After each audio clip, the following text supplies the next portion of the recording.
시편 12편 말씀입니다. 시편 12편 1절에서 8절까지 우리 한 절씩 읽겠습니다. 여호와여 도우소서. 경건한 자가 끊어지며 충실한 자들이 인생 중에 없어지나이다.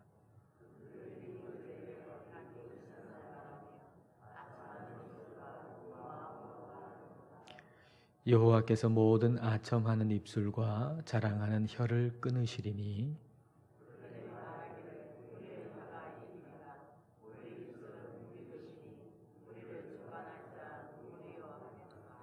여호와의 말씀에 가련한 자들의 눌림과 궁핍한 자들의 탄식으로 말미암아 내가 이제 일어나 그를 그가 원하는 안전한 지대에 두리라 하시도다.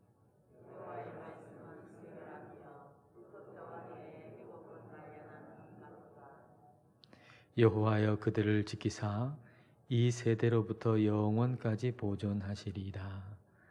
비열함이 인생 중에 높임을 받는 때에 악인들이 곳곳에서 날뛰는도다. 아멘. 구약 성경에 거짓 선지자들 그리고 참 선지자가 있죠. 거짓 선지자들과 참 선지자의 차이가 있다면 대표적으로 거짓 선지자들은 무리를 지어서 다니고 참 선지자는 홀로 다녔습니다. 그만큼 진실한 사람이 없다는 얘기이기도 하죠. 그래서 예레미야 선지자 같은 사람은 참 외로웠습니다. 거짓된 사람들은 패가 돼가지고 무리를 지어가지고 같이 다니고 또 진리를 거부하는데 그 진리 속에서 외롭게 지내면서 그 상황들을 볼 때 얼마나 암울하겠습니까? 자, 오늘 시편 12편의 다윗이 지금 느끼고 있는 그런 암울함이 바로 그런 암울함이죠. 1절을 여러분 보십시오. 여호와여 도우소서. 경건한 자가 끊어지며 충실한 자들이 인생 중에 없어지나이다.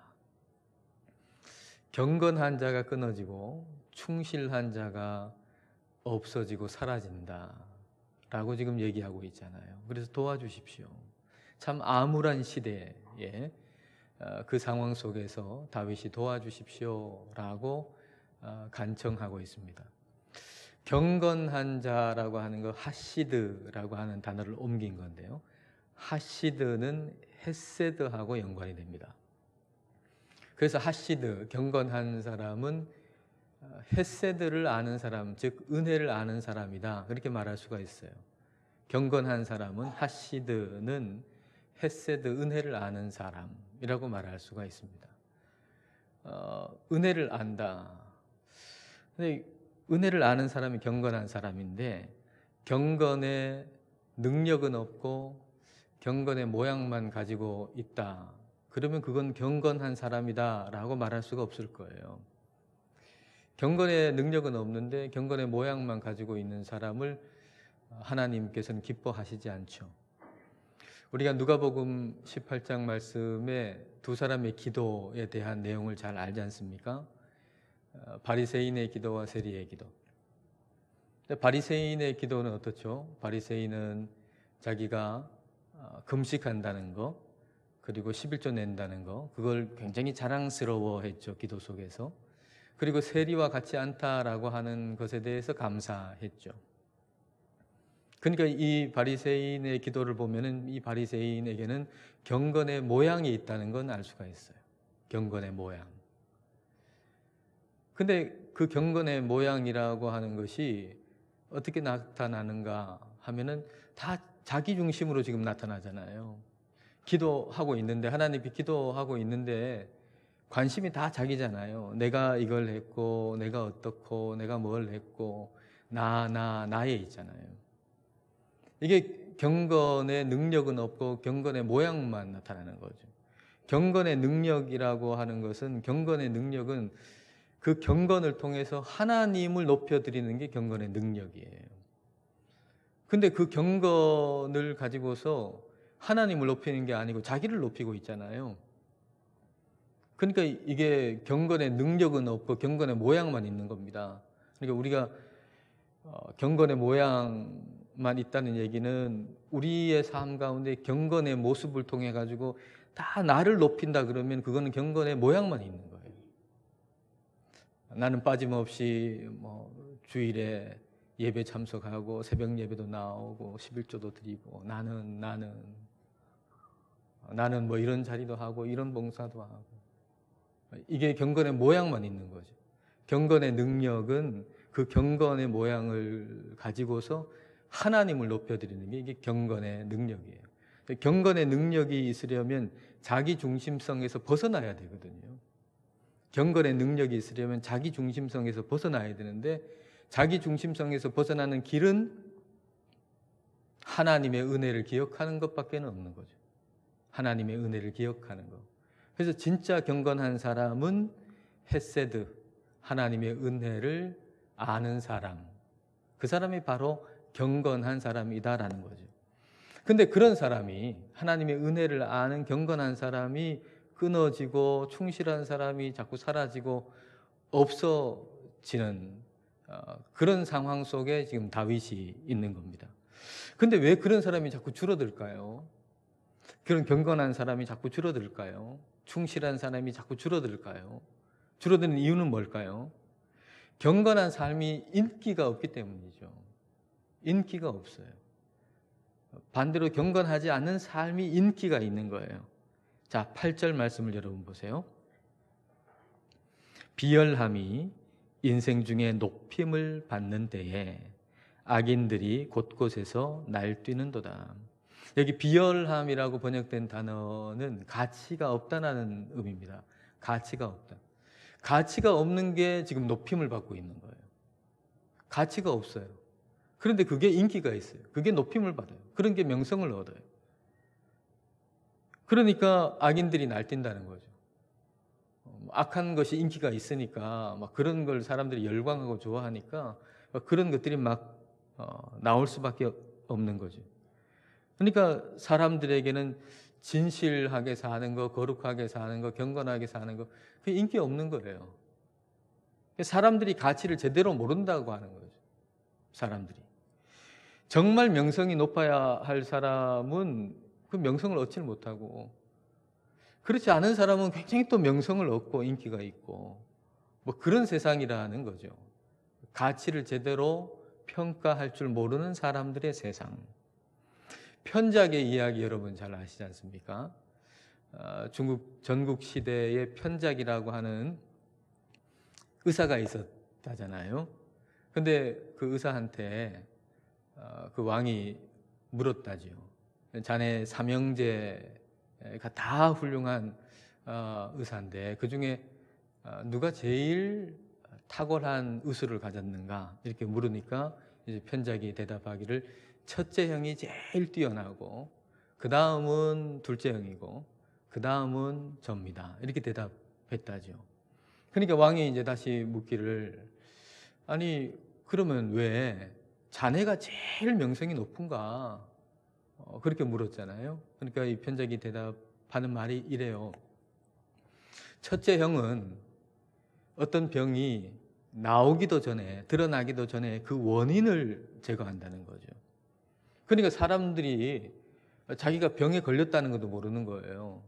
그 첫째 형은 그 원인을 싹 제거하니까 이 사람은 자기가 병에 걸린 것도 모르고 나왔거든요. 그러니까 이분이 뭐 대단한 분이라고 하는 걸 잘 모르는 거예요. 그래서 첫째 형의 그 명성은 우리 집안 식구만 압니다. 근데 둘째 형은 이제 초기에 병이 초기에 나타날 때 그 초기에 병을 없애는 그런 의술을 가지고 있습니다. 그래서 사람들이 조그만 병에 걸렸는데 이분이 낫게 했다. 뭐 작은 병만 고치는 사람이다. 이렇게 안다는 거죠. 그래서 둘째 형의 그 명성은 우리 동네 사람 정도만 알고 있습니다. 근데 나 편작은 병이 막 들고 막 다 나타나가지고 증상이 다 나타난 다음에 아 이건 이런 병이구나 하는 걸 그제서야 나는 깨닫고 뭐 침도 넣고 수술도 하고 그러기 때문에 사람들이 굉장히 큰 병을 내가 고치는 줄 알고 내 명성이 그렇게 해서 가장 높은 겁니다. 그렇게 대답했다 그러잖아요. 그러니까 우리가 가치를 매긴다라고 할 때 이 가치를 매기는 게 뭐 이런 모습인 거예요. 정말 가치 있는 거 별거 아닌 것처럼 생각하는 거죠. 진짜로는 그 원인을 제거하는 게 진짜 가치 있는 거 아니에요. 근데 정말 가치 있는 것에 대해서는 뭐 별거 아닌 것처럼 생각하고 뭐 그보다 못한 것에 대해서는 굉장하다고 높이고 뭐 이게 우리가 이 세상 가운데서 가치를 매기는 그런 수준이라고 하는 거죠. 여러분 그렇게 생각해 본다고 그러면 투표로 지도자를 뽑는다라고 하는 게 참 위험한 일이에요.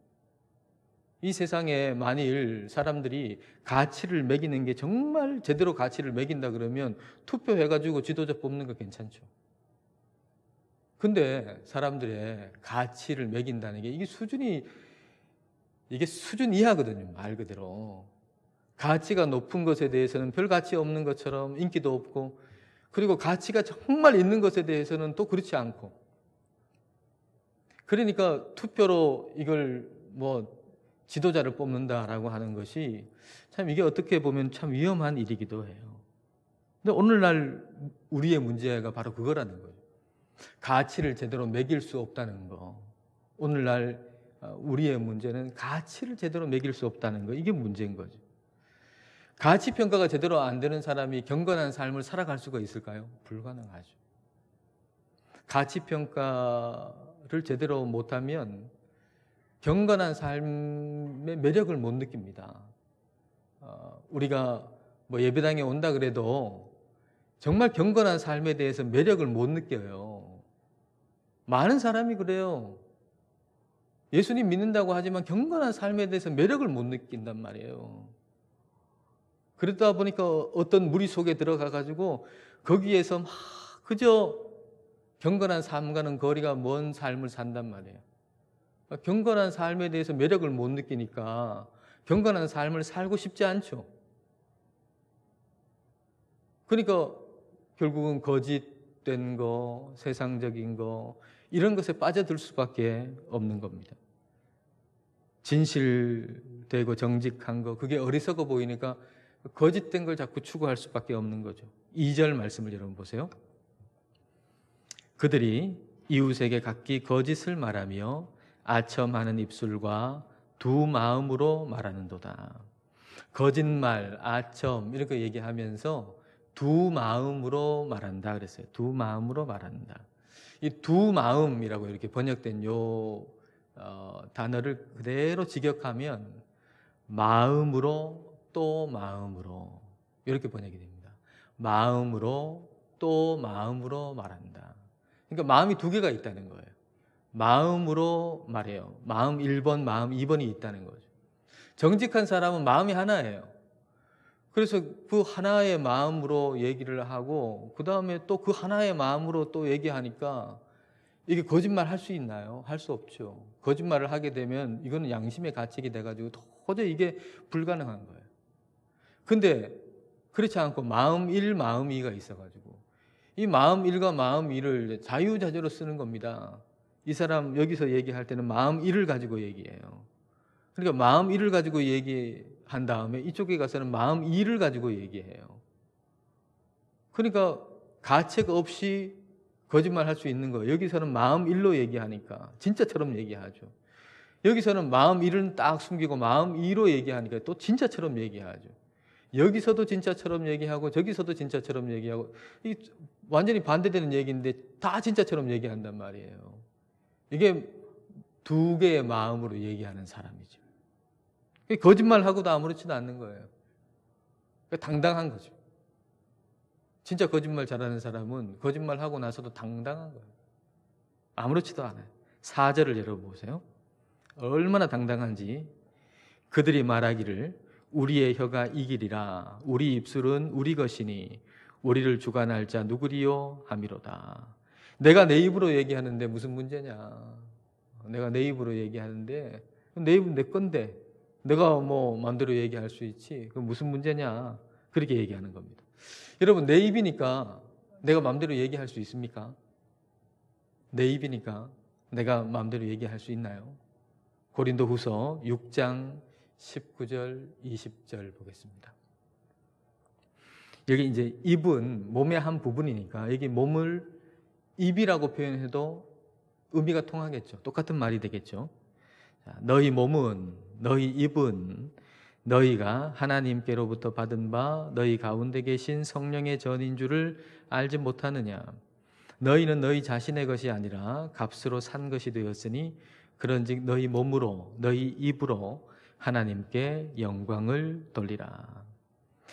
우리 몸이 성령이 거하는 전입니다. 우리의 입도 우리의 몸의 한 부분이잖아요. 그러니까 우리의 입도 성령이 거하시는 전이라고 말할 수가 있는 거죠. 그렇기 때문에 입으로 말하는 것을 성령님의 뜻에 거슬러서 얘기해서는 안 됩니다. 내 입에서 나가는 말의 주인이 성령님이라고 하는 것을 우리는 잊지 않아야만 할 겁니다. 입의 주인이 성령님이시기 때문에 우리가 성령님과 무관하게 말하는 것에 대해서는 반드시 책임을 져야 된다라는 겁니다. 자, 마태복음 12장 36절 37절입니다. 내가 너희에게 이르노니 사람이 무슨 무익한 말을 하든지 심판날에 이에 대하여 신문을 받으리니, 우리가 말하는 것에 대해서 신문을 받는다는 겁니다. 심판날에, 마지막 날에 내 말로 의롭다함을 받고 그 말로 무죄 선고를 받기도 하고 내 말로 정죄함을 받으리라, 유죄 선고를 받기도 한다라는 말이죠. 마지막 심판날에 우리가 한 말에 대해서 책임을 져야 한다는 얘기예요. 그러니까 말해놓고 시간 지나면 끝나는 일은 없다는 것입니다. 우리는 말이죠, 말해놓고 시간이 좀 지나면 끝났다고 생각하는 경향이 있어요. 말을 툭 던져놓고 마음대로 얘기해놓고 시간이 뭐 10년 지났다 20년 지났다 아마 다 지난 일인데 뭐 다 지났다고 생각해요. 그렇지 않다는 얘기입니다. 결코 그렇지 않다는 얘기예요. 근데 어떤 분들은 자기 마음대로 그렇게 얘기해놓고는 시간이 지나가지고 다 해결됐다고 생각하는 거예요. 그런데 그것에 대해서 책임을 져야 돼요. 용서를 빌 대상이 있으면 10년 지났든 20년 지났든 용서를 구해야 돼요. 교회는 그것에 대해서 더 예민해야 됩니다. 다 은혜로 하지, 그건 은혜가 아니에요. 심판대에서 그걸 하나님 신문하신다 그랬는데 뭘 어떻게 넘어가요? 10년이 지났든 20년이 지났든 용서를 빌어야 할 사람한테는 용서를 빌어야 돼요. 그런 부분에 대해서는 교회가 오히려 예민해야 돼요. 그냥 넘어가면 안 돼요. 특별히 뭐 여러 사람이 있는 경우에 그런 일들, 뭐 재직회가 있다거나 무슨 공동의회가 있다거나 그럴 때 말이에요, 자기 마음대로 그냥 뭐 어떤 사람에 대해서 막 무슨 인신공격을 하듯이 뭐 그렇게 얘기해놓고 그 다음에는 뭐 그 개인적으로는 그 사람에게 미안하다 했을지 모르지만 공동체 전체에게 상처를 줬잖아요. 그럼 그 다음 재직회나 그 다음 공동의회 때 그 공동체 앞에서 그걸 사과해야 돼요. 이게 교회의 모습이에요. 근데 그런 걸 본 적이 없어요, 저는 지금까지. 그냥 시간이 지나면 다 끝난 거로 생각한단 말이에요. 시간이 지나면 다 과거의 일이고 10년 전의 일이고 20년 전의 일이고. 아닙니다. 이건 과거의 일이 아니고 미래의 일이에요. 뭐 10년 지나고 20년 지나고 뭐 다 지난 과거의 일이라 그러면 하나님 왜 심판대에서 그걸 묻겠어요? 안 물으셔야 되죠. 근데 하나님은 그걸 물으신단 말이에요. 그 말은 우리가 말한 것에 대한 것이 과거의 일이 아니고 미래의 일이라는 겁니다. 미래의 일. 그래서 10년이 지났든 20년이 지났든 뭐 30년이 지났든 그런 부분에 대해서는 분명하게 용서를 구할 건 용서를 구해야 되는 거예요. 우리가 하나님의 심판대에서 내가 말한 것에 대해서 신문을 받는다라고 하는 것을 분명히 기억하면 그렇게 해야만 하는 거죠. 더 늦어지기 전에 해야 되는 거예요. 더 늦어지기 전에. 용서를 구할 사람이 돌아가시면 어떻게 해요? 돌아가시기 전에. 내가 더 빨리 죽으면 어떻게 해요? 죽기 전에. 빨리 그 부분에 대해서는 해결해야 된다라고 하는 거예요. 3절을 여러분 보세요. 3절입니다.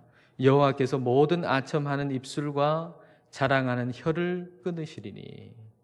사람이 한 말에 대해서 책임을 져야 된다는 얘기예요. 우리가 한 말에 대해서 책임을 져야 돼요.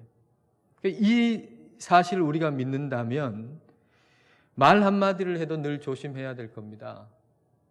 성령님께 물어야 될 거예요. 이렇게 말해야 될지 아니면 침묵해야 될지.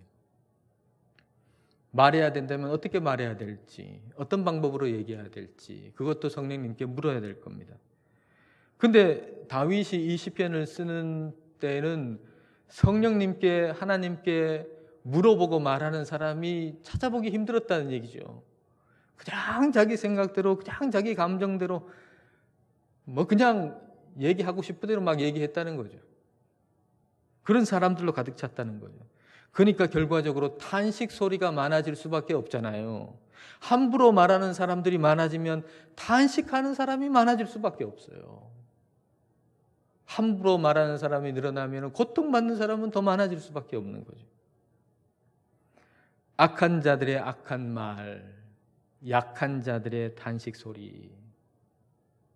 이 두 가지가 있는데 이 두 가지를 어떻게 이게 바뀔 수 있을 거예요? 악한 자들의 악한 말, 약한 사람들의 탄식 소리. 근데 여기에 하나님의 말씀이 개입해서 들어오는 거죠. 자, 5절 말씀을 보십시오. 여호와의 말씀에 가련한 자들의 눌림과 궁핍한 자들의 탄식으로 말미암아 내가 이제 일어나 그를 그가 원하는 안전한 지대에 두리라 하시도다. 여호와의 말씀에, 하나님의 말씀이잖아요.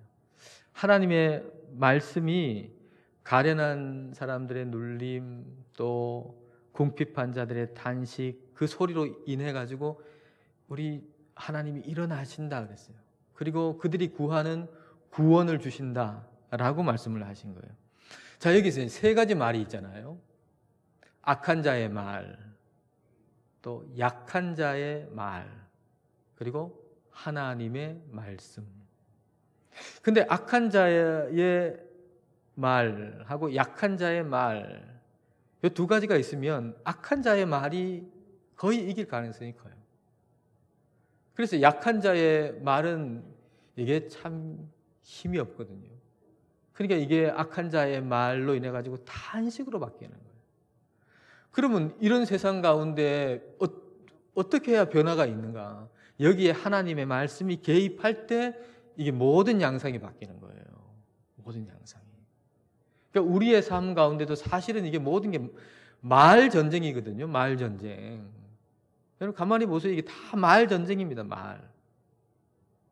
악한 자의 말. 또 어떤 이의 말. 말과 말이 있어요. 근데 이 양상이 어떻게 이게 변화가 되나? 하나님의 말씀이 여기에 개입할 때 이 양상이 바뀐단 말이에요. 우리는 하나님의 말씀에 힘을 믿는 사람들이잖아요. 그렇잖아요. 그래서 우리가 다른 사람이 말로 막 공격할 때 우리 말로 공격하는 게 아니고 하나님의 말씀을 붙들잖아요. 왜냐하면 하나님의 말씀에 힘을 믿는 사람들이니까. 우리가 말로 싸워가지고 이길 수 있나요? 세상을? 못 이깁니다. 말로 싸워가지고는 못 이겨요. 그래서 하나님의 말씀이 있어야 이게 모든 변화가 가능한 거죠. 그래서 우리는 하나님의 말씀에 힘을 믿는 사람들이에요. 그래서 내 말로 하려고 하지 않고 하나님의 말씀을 붙드는 거죠. 자, 6절 말씀을 보십시오. 그 하나님의 말씀이 어떤 힘이 있는가? 여호와의 말씀은 순결하며 흙도간 위에 7번 단련한 은 같도다. 단련한 은, 불순물을 제거한 은이거든요.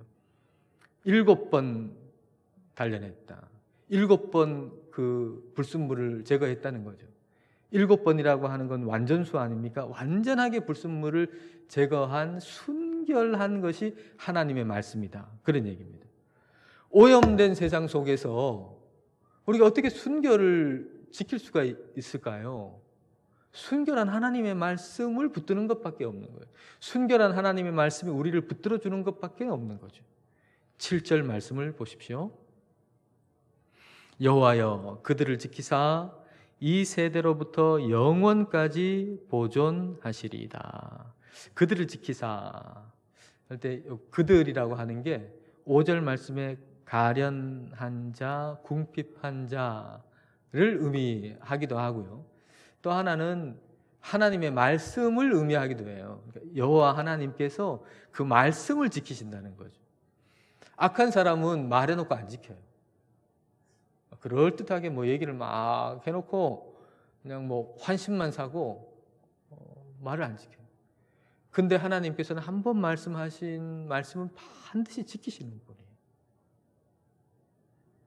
그래서 하나님의 말씀을 붙들면 경건하고 충실해지는 거죠. 하나님은 말씀하시면 그대로 지키시는 분이니까 우리가 하나님의 말씀을 붙들면 우리가 경건하고 충실한 사람이 될 수가 있는 거예요. 하나님 말씀을 붙들면. 여러분, 하와가 언제 유혹에 넘어갔죠? 뱀의 유혹에 넘어갔죠? 언제 충실한 사람이었다가 충실한 사람이 안 되게 됐죠? 언제?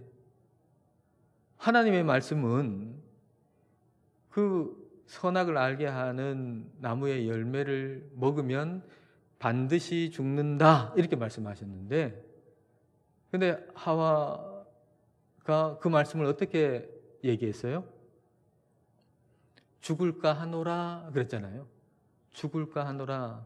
그 나무의 열매를 먹으면 죽을까 하노라. 하나님의 말씀은 반드시 죽는다 그랬는데 하와의 마음속에 그 구절이, 그 말씀이 죽을까 하노라가 될 때 뱀의 말이 싹 들어온 거예요. 여러분, 그때 주신 하나님의 계명은 한 개밖에 없어요. 선악을 알게 하는 나무 열매 먹지 마라. 이 계명 하나밖에 없단 말이에요.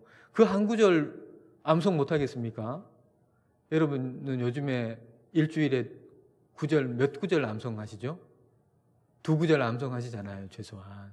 일주일에 2구절 암송을 하시는데, 근데 하와는 한 구절만 암송하면 돼. 일주일도 아니고 그냥 그 한 구절만. 근데 그 한 구절을 암송을 못 하는 거예요. 이런 일이 있네요. 그 한 구절 어떻게 암송을 못 할 수 있을까요? 그 한 구절만 암송하면 되는데 반드시 죽는다라고 말씀해 주셨는데 이게 흐리들이 되져가지고 죽을까 하노라. 그 순결한 하나님의 말씀을 분명히 안 붙드니까, 그러니까 뱀의 말이 머리에 쏙 들어와가지고 머리가 막 지저분해진 거죠. 생각이 지저분해진 거예요. 순결함을 잃어버린 거예요. 순결한 하나님의 말씀으로 채워져 있지 않은 곳은 반드시 다른 것이 채워지게 돼 있어요. 그래서 우리가 하나님의 말씀으로 계속 그 순결한 말씀으로 채워야 돼요. 그래서 말씀을 암송해야 돼요. 안 외워지면 계속 또 하면 되잖아요. 뭐 두려워할 거 뭐 있어요. 계속 암송하면 되죠. 왜 그 말씀을 암송 안 해요? 암송 안 하면 다른 생각이 자꾸 들어오게 돼 있어요. 꾸준히 말씀을 암송해야 돼요. 그 말씀 묵상해야 돼요. 경건한 자가 끊어지고 충실한 자가 자꾸 사라지는 이 시대일수록 우리는 더 경건한 자와 충실한 자가 되기를 힘써야만 합니다. 나 하나 경건해서 뭐 하나 그렇게 생각할지도 모르겠어요. 근데 그렇게 생각하지 마세요. 롯이 살던 소돔 땅에 하나님께서 10명의 의인을 찾고 계셨던 것처럼 오늘날 이 부산 땅에서 10명의 의인을 찾고 계신지도 모르겠어요. 그 말은 달리 얘기하면 우리가 경건한 삶을 산다는 건 나 개인의 문제가 아니라 이 도시의 문제, 이 땅의 문제가 될 수 있다는 얘기입니다. 여러분, 우리가 경건한 삶을 산다는 얘기는 개인의 문제가 아니에요. 성경이 그걸 말씀해 주고 계시잖아요. 내가 믿고 내가 나 혼자 천국 가고, 이 개인의 문제가 아니에요. 내가 이 땅을 살아가는 동안 경건한 삶을 산다는 것은 개인의 문제를 넘어서 이 도시의 문제고 이 땅의 문제인 거예요. 이 땅의 문제. 그렇기 때문에 우리가 지금 점점점 타락하고 있는 이 세상 가운데, 이 세대 가운데서 더 충실하고 경건한 삶을 살기를 힘써야 한다는 거예요. 포기해서는 안 된다는 거예요. 그래서 우리가 이 땅에서 음란하고 더러운 것이 떠나가도록 우리는 기도해야 되고요. 그리고 가치 없는 것이, 명성을 얻는 것이 없도록 기도해야 돼요. 가치 없는 것이 명성을 얻고, 가치 없는 게 인기를 얻고, 그런 것들이 득표를 하고 그런 것들이 인기를 얻으면 세상이 어떻게 되겠어요? 이 나라가 어떻게 되겠어요? 진짜 가치 있는 게 명성을 얻도록, 진짜 가치 있는 사람이, 진실하고 경건한 사람이 명성을 얻도록 우리가 기도해야 되죠. 그게 우리가 해야 할 일인 겁니다. 우리가 순결한 말씀을 붙들므로 말미암아서 경건한 삶, 또 충실한 충성스러운 삶 살아갈 수 있기를 축복합니다.